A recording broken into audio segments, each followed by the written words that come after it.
లక్షల సంవత్సరాల క్రితం భూమిపై మనిషి ఉన్నాడు. కానీ అప్పటికి భాష పుట్టలేదు. అడవుల్లో జీవించే ఆది మానవులు అసలు మాట్లాడేవారు కాదు. కేవలం సైగలు, అరుపులు, భయంతో కూడిన కేకలతోనే ఒకరికొకరు విషయాలు అర్థం చేసుకునేవాళ్ళు. ఆ తర్వాత కాలంలో మనిషి శరీరంలో, గొంతులో, మెదడులో చాలా మార్పులొచ్చాయి. ఆ మార్పుల వల్లే అరుపులు పదాలుగా మారి ప్రపంచంలో మొదటి భాష పుట్టింది. కానీ ఈరోజు ప్రపంచంలో 7,000కి పైగా భాషలున్నాయి. మరి మొదట్లో ఒకటే భాష ఉన్నప్పుడు అది ఇప్పుడు ఇన్ని వేల భాషలుగా ఎలా విడిపోయింది? ఈ ప్రశ్నలన్నిటికీ సమాధానం దొరకాలంటే ఈ వీడియో పూర్తిగా చూడండి. చాలా ఇంట్రెస్టింగ్గా ఉండబోతోంది. భాష పుట్టుక కథ ఈ రోజుది కాదు. సరిగ్గా 40 లక్షల సంవత్సరాల క్రితం మొదలైంది. తూర్పు ఆఫ్రికాలోని దట్టమైన అడవుల్లో మన పూర్వీకులు జీవించేవారు. వాళ్ళు చూడ్డానికి అచ్చం మనలా లేకపోయినా మనలాగే 2 కాళ్లపై నడవడం నేర్చుకున్నారు. వాళ్ళ దగ్గర బలం ఉంది, కుటుంబం ఉంది, అడవిని అర్థం చేసుకునే తెలివితేటలున్నాయి. కానీ ఒక్కటే లేదు, అదే పదం. వాళ్ళకి మాట్లాడే శక్తి లేదు. అలా అని వారి మెదడు బలహీనంగా ఉందా అంటే కాదు. లోపం మెదడులో లేదు, వారి గొంతులో ఉంది. ఆ కాలంలో మనిషి గొంతులో వాయిస్ బాక్స్ చాలా పైకి ఉండేదని సైన్స్ చెబుతోంది. ఈరోజు ఆ వాయిస్ బాక్స్ కిందకి జారడం వల్లే మనం మాట్లాడగలుగుతున్నాం. కానీ అప్పట్లో అది మిగతా జంతువుల్లానే, అంటే ఈనాటి చింపాంజీల్లాగానే పైకి ఉండేది. ప్రకృతి వారికి ఈ డిజైన్ను ఒక ప్రత్యేకమైన లాభం కోసమే ఇచ్చింది. దానివల్ల వాళ్ళు నీళ్లల్లో ముఖం పెట్టి ఒకేసారి నీళ్లు తాగుతూ గాలి కూడా పీల్చుకునేవాళ్ళు. ఈరోజు మనం అలా చేయలేం. చేస్తే నీళ్లు ఊపిరితిత్తుల్లోకి వెళ్ళిపోతాయి. అడవిలో ప్రాణాలతో బ్రతకడానికి అప్పట్లో అదొక వరం లాంటిదన్నమాట. కానీ వారిని కాపాడిన ఆ వరమే వాళ్ళకి ఒక పెద్ద శాపంగా మారింది. వాయిస్ బాక్స్ పైకి ఉండడం వల్ల నోటిలో నాలుక కదలడానికి అస్సలు చోటు ఉండేది కాదు. వారి గొంతు లాక్ చేయబడి ఒక పంజరంలాగా ఉండేది. వాళ్ళు ఎంత ప్రయత్నించినా ఈరోజు మనం పలుకుతున్నట్లు ఆ అని కానీ, అన్నం, నీళ్లు ఇలాంటి పదాలు కానీ స్పష్టంగా పలకలేకపోయేవాళ్ళు. కేవలం జంతువులాగా గట్టిగా అరవడం మాత్రమే వాళ్ళకి తెలుసు. అంతా బాగానే నడుస్తోంది అనుకున్న సమయంలో వాతావరణం పగబట్టింది. ఆఫ్రికాలో అకస్మాత్తుగా వాతావరణం మారిపోయింది. దట్టమైన అడవులన్నీ ఎండిపోయాయి. వాటి స్థానంలో మైళ్ల కొద్దీ 6 అడుగుల ఎత్తు ఉండే గడ్డి మైదానాలు పెరిగాయి. ఆ క్షణమే వారి మౌనం వారి ప్రాణాలకు ముప్పుగా మారింది. చెట్ల మీద ఉన్నప్పుడే సైగలతో సులభంగా మాట్లాడుకునేవాళ్ళు. కానీ ఆ ఎత్తైన గడ్డిలో ఒకరి సైగలు మరొకరికి కనిపించడం ఆగిపోయాయి. ఒకసారి ఊహించుకోండి, గడ్డి మధ్యలో ఒక ఆదిమానవుడున్నాడు. 10 అడుగుల దూరంలో ఉన్న మరో ఆదిమానవుడి వైపు ఒక సింహం మెల్లగా అడుగులు వేసుకుంటూ వస్తోంది. ఆ సింహం వస్తున్న విషయాన్ని మొదటి వ్యక్తికి చెప్పాలనుకుంటాడు. కానీ గొంతు సహకరించదు. అతడు కేవలం గట్టిగా అరుస్తాడు. కానీ ఆ అరుపు అవతలి వ్యక్తిని కాపాడలేకపోయింది. ఆ ఎత్తైన గడ్డి మైదానంలో మన పూర్వీకులకు ఒక చేదు నిజం అర్థమైంది. ప్రాణాలతో బ్రతకాలంటే ముందుగా ఆ గొంతులోని పంజరాన్ని బద్దలు కొట్టాలి. ఇప్పుడు వారికి ఒకసారి నీళ్లు తాగడం ముఖ్యం కాదు. వారికి ఒక వాయిస్ కావాలి, పదాలు కావాలి, తమ ఆపదను ఇతరులకు చెప్పగలిగే భాష కావాలి. కానీ ఈ మార్పు రాత్రికి రాత్రి జరగదు. మనిషికి మాట్లాడే శక్తి ఇచ్చే ముందు ప్రకృతి వారి చేతికి ఒక బలమైన ఆయుధాన్నిచ్చింది. చీకటిని శాశ్వతంగా పారద్రోలిన ఆ ఆయుధం మరేదో కాదు, నిప్పు. రాతితో చేసిన ఆయుధం కాదు, అది నిప్పు మాత్రమే. సుమారుగా 18 లక్షల సంవత్సరాల క్రితం భూమిపై హోమో ఎరెక్టస్ అనే కొత్త జాతి పుట్టుకొచ్చింది. ఆ ఎర్రటి నిప్పును తమ కంట్రోల్లో ఉంచుకోవడం నేర్చుకున్న మొదటి మనుషులు వీళ్లే. అయితే నిప్పు వల్ల భాష ఎలా పుట్టింది? ఇక్కడే సైన్స్ ఒక ఆసక్తికరమైన మలుపు తీసుకుంది. నిప్పును వాడకముందు మనిషి పచ్చి మాంసాన్ని, దుంపలను తినేవాడు. వాటిని నమిలి ఆరగించుకోవడానికి రోజులో 6 గంటల సమయం వృధా అయ్యేది. కానీ వండిన ఆహారం చాలా మెత్తగా ఉంటుంది, త్వరగా అరుగుతుంది. వండిన ఆహారం వల్ల మనిషికి 30-40% ఎక్కువ ఎనర్జీ రావడం మొదలైంది. ఆ ఎనర్జీ కేవలం పొట్టలోనే ఆగిపోలేదు, అది నేరుగా మెదడుకు చేరుకుంది. అందుకే మొదట మనుషుల మెదడు సుమారుగా 400-500 సీసీలుంటే తర్వాత కాలంలో అది 1200-1400 సీసీలకు పెరిగింది. అంటే మెదడు సైజ్ దాదాపు 3 రెట్లు పెరిగింది. ఇప్పుడు వాళ్ళు కేవలం ఆకలి గురించే కాదు, బయట ప్రపంచం గురించి కూడా ఆలోచించడం మొదలుపెట్టారు. నిప్పు కేవలం మెదడును మాత్రమే కాదు, మనిషికి చాలా సమయాన్ని కూడా ఆదా చేస్తుంది. పగటిపూట వేట కోసం వాళ్ళు చిన్న సైగలు చేసుకునేవాళ్ళు. కానీ రాత్రిపూట వారికి వేటాడాల్సిన అవసరం లేదు. ఆ సమయంలో వాళ్ళు ఒకరికొకరు దగ్గరవ్వాలి.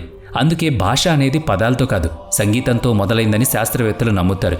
బహుశా చీకట్లో భయాన్ని పోగొట్టడానికి ఒకరు లయబద్ధంగా అని, మరొకరు వింత శబ్దాలు చేసేవారు. ఆ తర్వాత మిగతా వాళ్ళు దానికి గొంతు కలిపి ఉంటారు.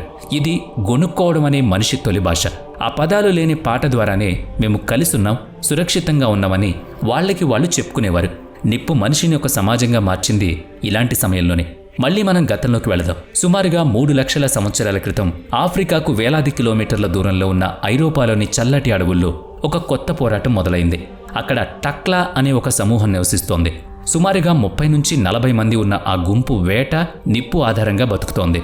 వాళ్ళు హోమో హైడెల్ బెర్గెన్సిస్ జాతికి చెందిన వాళ్ళు. పూర్తిగా కోతులు కారు, అలాగని పూర్తిగా మనలాంటి వాళ్ళు కూడా కాదు. వాళ్ళ శరీరం ఇనుములాగా బలంగా ఉండేది. ఆ రాత్రి టక్ల గుంపు ఒక పెద్ద వేట తర్వాత మంట చుట్టూ కూర్చుంది. గాల్లో కాలుతున్న మాంసం వాసన వస్తోంది.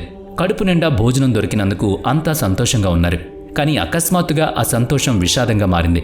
ఆ గుంపులో అత్యంత బలమైన వేటగాడు లపేటు లాల్ ఒక పెద్ద మాంసం ముక్కను మింగుతాడు. వెంటనే తన గొంతు పట్టుకుంటాడు.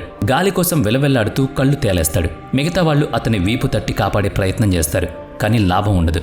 కొద్ది క్షణాల్లోనే లపేటా లాల్ ప్రాణాలు కోల్పోతాడు.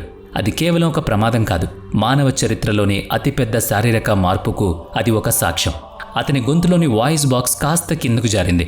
గొంతులో శబ్దం ప్రతిధ్వనించడానికి కావలసిన ఖాళీ స్థలం కోసమే ప్రకృతి ఇలా డిజైన్ అయింది. కానీ ఈ మార్పు దారుణమైన మూల్యాన్ని వసూలు చేసింది.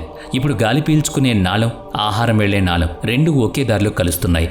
సింహం లేదా కుక్క ఆహారం తింటూనే గాలి పీల్చుకోగలవు, కానీ మనిషి అలా చేయలేడు. మనిషికి స్వరాన్ని ఇవ్వడం కోసం ప్రకృతి అతని భద్రతను లాగేసుకుంది. లపేటులాల్ మరణం మనం మాట్లాడడానికి చెల్లించిన మూల్యం. లపేటు చనిపోయినా ఆ సమూహం బతికి బట్టగట్టింది. అదే గుంపులో లుంగుండా అనే ఒక అనుభవజ్ఞుడైన వేటగాడున్నాడు. ఇప్పుడు అతని గొంతులో కూడా ఆ కొత్త మార్పు వచ్చింది. అయితే ఈ కథ ఇక్కడితో అయిపోలేదు. లుంగుడాకు మాట్లాడగలిగే హార్డ్వేర్ అయితే దొరికింది, కానీ అతని మెదడు అనే సాఫ్ట్వేర్ ఇంకా పాతది. ఆ సాయంత్రం అరూఖ్ అనే వ్యక్తి నది అవతల వైపు చూశాడు. ఆకాశం నల్లగా మారుతోంది. పెద్ద తుఫాన్ రాబోతుందని అతనికి అర్థమైంది. రేపు భారీ వర్షం పడుతుంది. మనం గుహాను వదిలి ఎత్తైన ప్రదేశానికి వెళ్ళాలి అని తన గుంపును హెచ్చరించాలనుకున్నాడు. వెనక్కి తిరిగి నోరు తెరిచాడు, కానీ మాటలు బయటకు రాలేదు. అతను కేవలం నీళ్లు నీళ్లు అని మాత్రమే చెప్పగలిగాడు, వాళ్ల గుంపు భాషలో. అతని భాషలో రేపు, బహుశా లేదా ప్లాన్ లాంటి పదాలే లేవు. అతను అలా అనేసరికి ఆ గుంపు అతనికి దాహం వేస్తుంది అనుకుంది. అతని హెచ్చరికను వాళ్ళు అర్థం చేసుకోలేకపోయారు. ఇలా రకరకాల పదాలు అపార్థాలుగా పుట్టాయి. సుమారుగా 70,000 సంవత్సరాల క్రితం ఈ కబీలా భవిష్యత్తు రెండు భిన్నమైన ఆలోచనల చేతుల్లో ఉంది. రాబోయే కాలంలో వీరిలో ఎవరు మనుషుల్లా మాట్లాడుకోగలుగుతారు అన్నదే అసలు ప్రశ్న. ఒకవైపు ఫర్ముండా ఉన్నాడు. అతను పాతతరం మనిషి. దేహం ఇనుములాగా బలంగా ఉంది. ఎవరికీ భయపడని వేటగాడతను. ఒక సింహాన్ని చూస్తే కనురెప్ప వేయకుండా దానివైపు దూసుకెళ్తాడు. కానీ ఫర్ముండాకు ఒక మైనస్ ఉంది. అతను తన చుట్టూ ఉన్న ప్రపంచాన్ని కేవలం వర్తమానంలో మాత్రమే చూడగలడు. అతని బుర్రలో రేపు లేదా ప్లానింగ్ అనే పదాలు లేవు. ఇక రెండో వైపు ఇకా ఉన్నాడు. ఇకా ఫర్ముండా అంత బలవంతుడు కాదు గాని చాలా సన్నగా ఉంటాడు. శారీరకంగా ఫర్ముండా ముందు ఒక చిన్న పిల్లాళ్లే కనిపిస్తాడు. కానీ ఇకా మెదడు లోపల ఒక పెద్ద మార్పు జరుగుతోంది. ఇకా మెదడును అర్థం చేసుకోవాలంటే ఒక్క క్షణం మీ సొంత మెదడు గురించి ఆలోచించండి. అవును, ఇప్పుడు ఈ వీడియో చూస్తున్న మీ గురించే.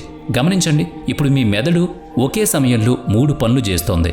1, కళ్ళు నా వీడియో చూస్తున్నాయి. 2, చెవులు నా వాయిస్, బ్యాక్గ్రౌండ్ మ్యూజిక్ వింటున్నాయి. 3వది లాజిక్, మీరు చూస్తున్నది నిజమే అని మీకు మీరే లోపల విశ్లేషించుకుంటున్నారు. ఈరోజు మీ మెదడులోని ఈ 3 వేర్వేరు భాగాలు ఒక హై స్పీడ్ ఇంటర్నెట్ లాగా కోట్లాది వైర్లతో కనెక్ట్ అయి ఉన్నాయి. వీటినే సైన్స్ న్యూరాన్స్ అని పిలుస్తున్నాయి. అందుకే మీరు మల్టీ టాస్కింగ్ చేయగలుగుతున్నారు. చూస్తూ ఆలోచించగలరు, ఆలోచిస్తూ మాట్లాడగలరు. కానీ ఆ రోజుల్లో ఫర్ముండా మెదడు అలా లేదు. అతని మెదడు చాలా గదులు ఉన్న ఒక పెద్ద ఇల్లు లాంటిది. అందులో జ్ఞాపకాల గది, వాయిస్ గది, భయం గది ఇలా చాలా ఉన్నాయి. కానీ ఆ గదుల మధ్యలో గోడల్లాగా మందంగా ఉండి తలుపులన్నీ మూసుకుపోయి ఉన్నాయి. అతని న్యూరాన్స్ ఒకదానితో ఒకటి కనెక్ట్ కాలేదు. అందుకే ఫర్ముండాకు ఆకలి వేసినప్పుడు అతని మెదడు ప్లాన్ చేసే గదికి మెసేజ్ పంపించలేకపోయేది. అతను కేవలం ఆహారం అని మాత్రమే ఆలోచించేవాడు. అతను అనుకున్న సంక్లిష్టమైన విషయాన్ని భాషలో చెప్పలేకపోయేవాడు. అతను ఒక మానసిక పంజరంలో బందీ అయ్యాడు. కానీ ప్రకృతి తన ఆట మొదలుపెట్టింది. ఇంకా రక్తంలో, అతని డిఎన్ఏలో ఒక చిన్న మార్పు జరిగింది. అందుకే దాన్నే ఈరోజు సైంటిస్టులు FOXP2 అనే జెనెటిక్ మ్యూటేషన్ అంటున్నారు. ఈ మార్పు వల్ల ఇంకా శరీరంలో పెద్ద తేడా ఏం రాలేదు. చేతులు కాళ్ళు మారలేదు. కానీ అతని మెదడు లోపల వైర్ల కనెక్షన్ మాత్రం ఒక్కొక్కటిగా కనెక్ట్ అవుతూ వచ్చింది. ఇది మానవ చరిత్రలోనే అత్యంత ఎమోషనల్ క్షణం. ఎందుకంటే వేలాది మంది ఒకే మంట చుట్టూ కూర్చున్నారు. అందరూ ఒకే భాష మాట్లాడుతున్నారు. ఇప్పుడు దాన్ని సైంటిస్టులు ప్రోటో ఇండో యూరోపియన్ భాష అన్నారు. ఈనాటి సగం ప్రపంచపు భాషలన్నీ ఈ తాత భాష నుంచే పుట్టాయని చెబుతారు. కానీ మరుసటి రోజు ఉదయం వారి దారులు విడిపోయాయి. తెల్లటి కొండలున్న నార్త్ వైపు వెళదామని ఒక పెద్ద గుంపు నిర్ణయించుకుంది. మరో గుంపు సూర్యుడు ఉదయించే ఈస్ట్ వైపు, అంటే ఇరాన్, ఇండియా వైపు వెళదామని చెప్పింది. వాళ్ళు ఏడ్చారు, ఒకరినొకరు కౌగులించుకుని విడిపోయారు. ఇక తాము మళ్లీ ఎప్పటికీ కలవలేమని వాళ్ళకి తెలీదు. వాతావరణం వాళ్ళ భాషను పూర్తిగా మార్చేయబోతుందన్న నిజం కూడా అప్పట్లో వాళ్ళకి తెలియదు. నార్త్ వైపు, అంటే యూరప్ లాంటి మంచు ప్రాంతాలకు వెళ్లిన గుంపుకు ఒక కొత్త శత్రువు ఎదురైంది. అదే భయంకరమైన చలి. ఇక్కడే సైన్స్ సైలెంట్గా తన పని తాను చేసుకుంటూ వెళ్ళింది. బాగా చలిగా ఉన్నప్పుడు మనిషి సహజంగానే నోరు పెద్దగా తెరవడు. ఎందుకంటే నోరు తెరిస్తే చల్లటి గాలి నేరుగా ఊపిరితిత్తులోకి వెళ్ళి చనిపోతాడు. ఇక వాళ్ళు పెదాలను ముడుచుకుని మాట్లాడడం మొదలుపెట్టారు. పెదవులు, దంతాలు, నాలుకతో చేసే శబ్దాలు నోటి లోపలే పుట్టేవి. అందుకే పెద్దగా నోరు తెరవనవసరం లేకుండా భాష పుట్టింది వాళ్ళకి. ఈ రోజు కూడా మీరు జర్మనీ, రష్యా లేదా ఇంగ్లీష్ వింటే ఈ తేడా స్పష్టంగా కనిపిస్తుంది. ఇక మెల్లగా వాళ్ళ భాషలో ఒక అద్భుతమైన లయ వచ్చింది. అందుకే మీరు సంస్కృతం లేదా పాత తమిళ్ వింటే అదొక పాటలాగా అనిపిస్తుంది. ఇది వాళ్ళు సాధించిన కళ కాదు, వాతావరణం చూపించిన ప్రభావం. వేడిగాలి గొంతును స్వేచ్ఛగా తెరిచి ఉంచింది. అలా మనిషి ప్రపంచమంతా వ్యాపించాడు. మంచులో, ఎడారుల్లో, అడవుల్లో ఎక్కడ చూసినా వేర్వేరు భాషలు వినిపించాయి. కానీ ఇంకా ఒక లోటు అలాగే ఉండిపోయింది. ఆ పదాలన్నీ గాల్లోనే ఉన్నాయి, మాట్లాడగానే మాయమైపోయేవి. తమ జ్ఞాపకాల్ని సురక్షితంగా దాచుకునే పద్ధతి మనిషికి తెలీదు. ఇప్పుడు ప్రశ్న మనిషి మాట్లాడడానికా లేదా అని కాదు, తను చెప్పిన మాటలను ఎప్పటికీ చెరిగిపోకుండా దాచుకోగలడా అన్నది అసలు ప్రశ్న. వేలాది సంవత్సరాలు గడిచాయి. సుమారుగా 5000 ఏళ్ల క్రితం మెసపటోమియా భూమిపై మనిషి మొదటి నగరాన్ని కూడా నిర్మించేశాడు. ఇలాంటి సమయంలోనే వాళ్ళకి చాలా సమస్యలు వచ్చాయి. అందులో కొన్ని చెప్పుకోదగినవి. హరప్పా తవ్వకాల్లో అక్షరాలు రాసి ఉన్న వేలాది పలకలు దొరికాయి. వీటిని ముద్రలు అంటారు. వాటిపై ఒక జంతువు బొమ్మ, ఉదాహరణకు ఒక కొమ్ము ఉన్న ఎద్దు బొమ్మ ఉంది. దాని పైన కొన్ని వింత అక్షరాలు రాసున్నాయి. ఆ ముద్రలు ఆ కాలం నాటి బార్కోడ్ లేదా ఐడి కార్డులా పనిచేసేవన్నమాట. దీనికి 3 ప్రధాన కారణాలున్నాయి. మొదటిది, మనకు ఎలాంటి డిక్షనరీ దొరకలేదు. ఈజిప్ట్ భాషను మనం ఎందుకు చదవగలిగామంటే ఒకే విషయాన్ని 3 భాషల్లో రాసిన ఒక రాయి మనకు దొరుకుతుంది. కానీ సింధులోయలో అలాంటి రాయి ఏది మనకు లభించలేదు. మన దగ్గర తాళం ఉంది, కానీ దాన్ని తెరిచే చాబీ లేదు. రెండో కారణం చాలా చిన్న మెసేజ్లు. హరప్పా ప్రజలు పెద్ద పెద్ద పుస్తకాలు రాయలేదు. వారి ముద్రలపై సగటున కేవలం 5 నుంచి 6 అక్షరాలు మాత్రమే కనిపిస్తాయి. ఇది ఎలా ఉంటుందంటే మీకు పరిచయం లేని భాషలోని ఒక చిన్న ట్వీట్ మాత్రమే ఇచ్చి ఆ భాష గ్రామర్ మొత్తం చెప్పమన్నట్లు ఉంటుందన్నమాట. ఇక ఆ తర్వాత 10,500 సంవత్సరాల వరకు ఇండియాలో రాసి ఉన్న ఒక పుస్తకం, రాయి లేదా శాసనం కూడా మనకు దొరకలేదు. ఒక్కసారి ఆలోచించండి, ప్రపంచం అంతా రాసుకుంటూ ఉంటే జ్ఞానానికి కేంద్రమైన మన ఇండియా మాత్రం రాయడం మానేసింది. ఎందుకు? మన పూర్వీకులు రాయడం మర్చిపోయారా, లేక వాళ్ళు నిరక్షరాస్యులా? అదేం కాదు. వాళ్ళు ఉద్దేశపూర్వకంగా తీసుకున్న ఒక నిర్ణయం మొత్తం ప్రపంచాన్నే మార్చేసింది. మా జ్ఞానాన్ని మట్టి లేదా రాళ్ల మీద వదిలేయం, మనిషినే ఒక గ్రంథాలయంగా మారుస్తామని నిర్ణయించుకున్నారు. మన ఋషులు అప్పట్లోనే ఒక పెద్ద ప్రమాదాన్ని పసిగట్టారు. మట్టి పలకలు పగిలిపోతాయి, పేపర్లు పాడైపోతాయి. తక్షశిల, నలంద లాంటి లైబ్రరీలను ఎవరైనా తగలబెట్టేయగలరు. మరి ఈ జ్ఞానాన్ని శాశ్వతంగా ఉంచడం ఎలా? అందుకే వాళ్ళు శృతి, స్మృతి అనే ఒక టెక్నిక్ తయారు చేశారు. సింపుల్గా చెప్పాలంటే ఇది ప్రపంచంలోనే మొట్టమొదటి ఆడియో రికార్డింగ్ సిస్టమ్. గుహల్లో గురువు తన శిష్యులకు వేద మంత్రాలు నేర్పించేవారు. కానీ అది కేవలం బట్టి పట్టడం కాదు, అదొక కోడింగ్. ప్రతి మంత్రానికి ఒక టోన్, ఒక పిచ్ ఉండేది, అచ్చం సంగీతంలోని స్వరాల్లాగానే. ఒక తండ్రి తన కొడుకుకు వినిపిస్తే ఆ కొడుకు తన కొడుకుకు నేర్పించేవాడు. అలా ఒక్క అక్షరం కూడా రాయకుండా వేలాది సంవత్సరాల పాటు లక్షలాది మంత్రాలు ఒక తరం నుంచి మరో తరానికి ఇప్పటి వరకు లయబద్ధంగా మారుతూ వచ్చాయి. కానీ కాలక్రమంలో సంస్కృతం చాలా కాంప్లికేటెడ్గా మారిపోయింది. కఠినమైన నియమాల్లో బందీ అయిపోయింది. అది కేవలం పండితులు, బ్రాహ్మణుల భాషగా మాత్రమే మిగిలిపోయింది. పొలం దున్నే రైతుకు, మట్టి కుండలు చేసే సామాన్యుడికి సంస్కృతం అర్థమయ్యేది కాదు. దీంతో జ్ఞానానికి, ప్రజలకు మధ్య ఒక పెద్ద గోడ ఏర్పడింది. అప్పుడు ఇండియాకు దేవుడి భాష కాదు, మనిషి భాష అవసరం వచ్చింది. వీడియో నచ్చితే లైక్ చేయండి, షేర్ చేయండి. ఇప్పటి వరకు మన ఛానల్ని సబ్స్క్రైబ్ చేయనట్లయితే ఇప్పుడే సబ్స్క్రైబ్ చేసుకుని పక్కనే ఉన్న బెల్ ఐకాన్పై క్లిక్ చేయండి. నెక్స్ట్ వీడియోలో మళ్ళీ కలుద్దాం. Thanks for watching.